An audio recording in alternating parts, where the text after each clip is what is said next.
Welcome to r/Am I the Butthole, where OP's parents expect him to pay them $11,000 a month. Am I the butthole for refusing to subsidize my parents' $11,000 per month seniors home in one of the fanciest neighborhoods in the city? I feel like I don't even need to read this post, and I'm already on OP's side here. $11,000 a month?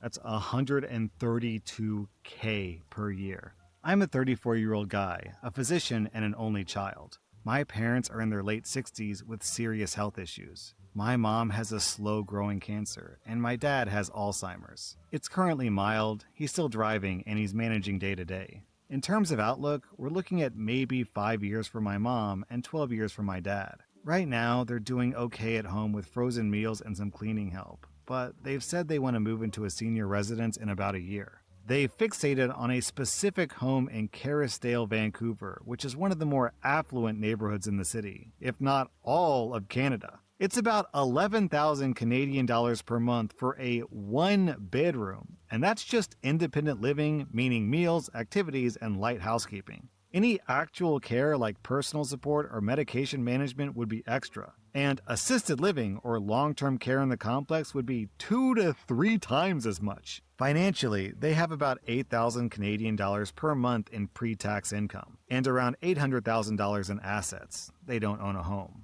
So they're not broke and they have meaningful resources, but realistically, they can't afford this place long-term, especially once they need higher levels of care. The implied expectation is that I would step in and help cover things after they run out of money. I could technically afford to help, but this is a potentially decade-plus commitment with escalating costs over time. And it would affect my ability to make major life decisions such as where I live, career flexibility, and relationships. I've suggested more sustainable options that are still good quality, just not ultra premium. But those get dismissed as not good enough. My mom's always been very hard to please. Even when things are objectively good, she tends to focus on what's wrong. So I worry that even if I do help fund this, it will not actually make her happy, and I'll still be taking on a major long-term financial burden. From my perspective, they're choosing a lifestyle above what their finances comfortably support. The current option isn't even the level of care they'll likely need later on. I'm being positioned as a future backstop for an open-ended, escalating cost. At the same time, I feel guilty. They're dealing with real health issues, and I can help. Part of me feels like I should want them to have the nicest, easiest environment possible. But I also feel it's reasonable to expect them to choose something they can sustain on their own resources, especially when good alternatives exist. I'm not trying to abandon them. I want them to be safe, comfortable, and cared for. I just don't think I should be responsible for paying for a luxury home in one of the top 2% neighborhoods in the country, especially when it may not even meet their future needs. OP, you did say one thing correct. You said part of me feels like I should want them to have the nicest, easiest environment possible. Yes, that means having enough money for hospital trips, cancer treatments, not things like living in a pricey zip code. $132,000 per year over 12 years, which is the estimated survival of the father in the story, comes out to $1.6 million, roughly. I think the simple thing to do here is just say no as strongly and firmly as possible, because the sicker they get, the harder it's going to be to turn them down. Will I be the butthole because my autistic brother was enabled his whole life? So do I let him face his own consequences? My 19-year-old brother has autism and is quick to anger. He gets angry if someone uses the wrong word in a sentence and will correct them. A family member said couch, and he got angry because it's a sofa. I'm 21, and I can understand being autistic myself, even if it's not something I do. He says that he knows what's going on inside mine and other people's heads better than we do, and has a quick, "No, you're wrong," it's reflex when anyone says anything, even if it's objectively true. If he said something and you repeat that for confirmation, he will still say that you're wrong. I try to empathize with him and ask questions to understand him better. It works, but gets exhausting, especially when he invalidates and tells me he knows my brain better than I do. I'm not sure why he's so quick to react in these ways. If confronted, he'll get extremely angry and yell. My dad insists that everybody just instigates my brother and tells us to leave him alone, and "Why are you always causing fights?" I keep getting blamed and it's making me question reality. This behavior was left unchecked since he was a kid. He learned that saying he's too tired or overwhelmed is the perfect way to get out of things because it's always worked. If sincere, I'd have no issue. I understand overstimulation and autistic shutdowns, but it's clear he uses it as an excuse to get out of conversations, responsibilities, or consequences. It feels like I'm the only one who cares about him and his future, and I drive him to college daily because driving overwhelms him. I've mentioned therapy since it's free at his school, but he never gets around to it. I'm his sibling, not his parent, but no one else can drive him, and if I stop, he'll likely fail and flunk out of college. He said that himself. He already misses classes because he stays up until 4 a.m. since he enjoys quiet. He makes lots of noise on his VR headset, keeping me up when I have to drive him the next morning if he decides to go. I've brought this up to my family, but everyone says, "What can we do? He's an adult." Which I understand. I'm losing sleep, and my dad allows my brother to get out of responsibility. I'm scared for his future since I know my parents will be hands-off and he might be doomed without anyone's help. My brother says, "It's not my fault. I can't control my emotions when I get angry.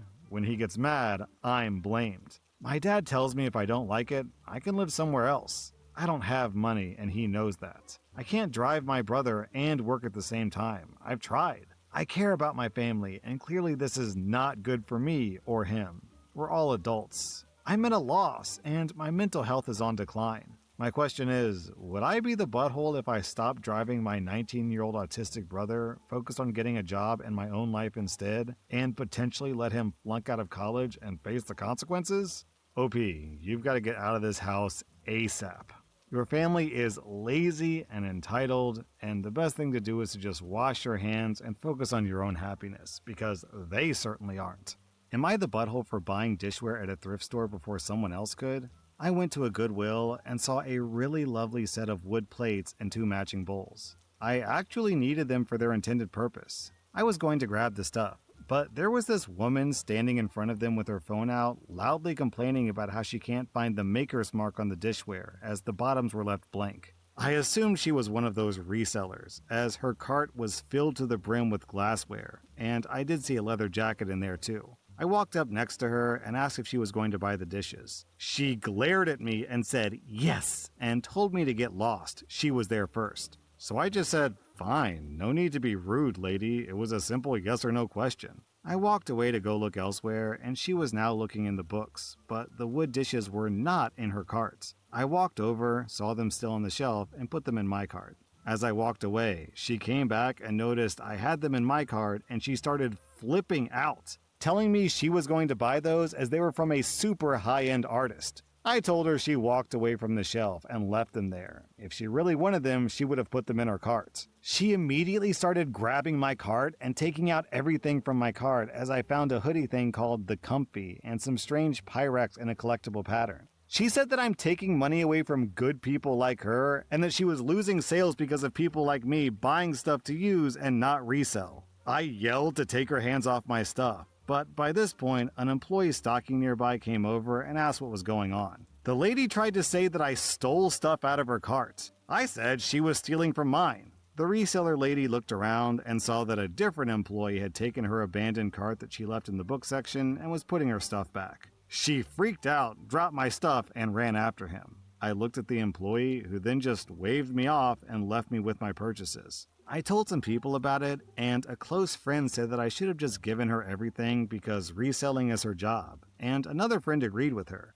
But they only said that when I said that the Comfy was a $50 garment. So reselling is a completely pointless profession because the Goodwill is itself already serving as the reseller? So adding a reseller to a reseller is just putting a person in the middle who takes a cut of the profits, and they serve no purpose. They do nothing.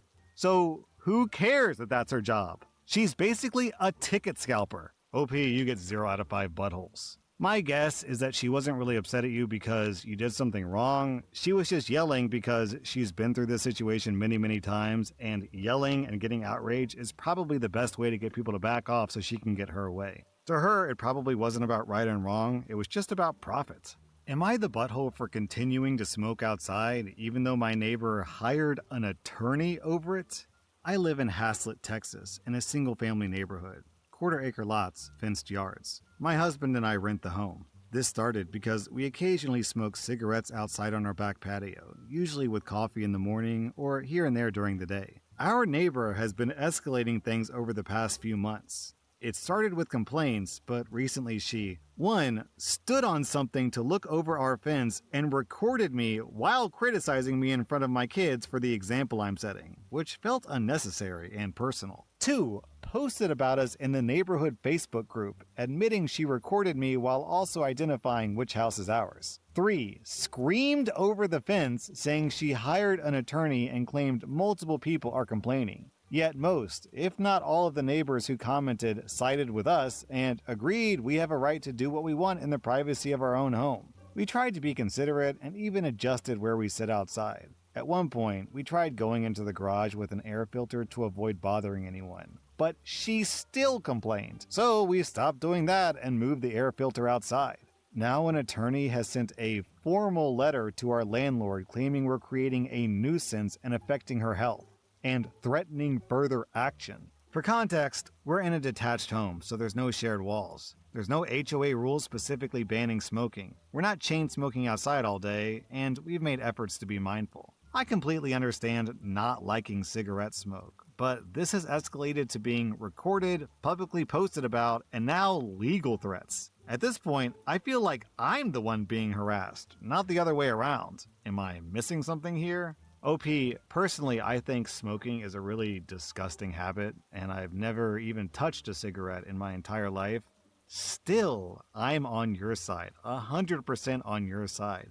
You're in your own backyard. You can do whatever the hell you want to do, especially in Texas. I like to see the lawyer saying, what kind of judge in Texas is going to say, "Ma'am, you have to listen to what your neighbors say you can do in your own backyard." Yeah, right. Actually, people in the comments are pointing out that in Texas, you have a reasonable expectation of privacy in your backyard, which means the neighbor might be able to be put in legal trouble for spying on you, or perhaps like peeping Tom type rules. OP 0 out of 5 buttholes. Am I the butthole for remodeling my stepkids' rooms after their mom passed away since they weren't going to be living with me anyways? I've never been a legal guardian of my stepchildren. They have a father and had a mom. I was just their mom's husband. I never had a problem with this. Their biological father is a bit flaky, but his parents and him always made sure his child support was up to date, and that all of his custody time was spent with his family. The kids were always polite to me, and I tried my best to be an adult that they could come to with their problems. My wife died last year. It was an illness that came out of nowhere, and she was gone before we knew it. We had 2 young children of our own, and now I was a single dad. My in-laws stepped up to help me with our children and hers. They established grandparent rights and got visitation. Their dad got full custody. My 2 stepkids moved in with their paternal grandparents since their dad lives in a bachelor loft. My house has 6 bedrooms since we finished the basement, so I could move my office down there. So the breakdown used to be us in the master suite, our kids in one room, and the stepkids each had a room. Then I had an office in the basement and a playroom that we converted to a guest room when needed. Once the stepkids moved out, I started thinking about the future. I left everything alone for 3 months. I didn't want to rush into anything, and I wanted them to be able to come home if they needed. They never did. I called their dad and asked him to please pick up all their stuff so I could clean up and paint their rooms. That whole side of the family went nuts. They accused me of trying to get rid of them and erase them from their home. I don't have any sort of legal rights over those kids. God forbid they get hurt or something. I cannot legally make any decisions for them. All I want is to have a room for each of my kids on the same floor as me and move my office back upstairs. I offered to turn both basement rooms into guest rooms they could stay in if they wanted to stay over when they're visiting with their half-siblings. That wasn't accepted. I need to leave their rooms alone. I boxed up their stuff and put it in boxes downstairs. I painted the rooms, and each of my kids got their own room upstairs. Their dad still hasn't picked up their stuff, but has called me names for the things I did. I don't even know how he knows, since the stepkids haven't been here since the funeral. Am I the butthole for prioritizing my children over my stepkids and remodeling my home to exclude them? Hold on, let me get this straight.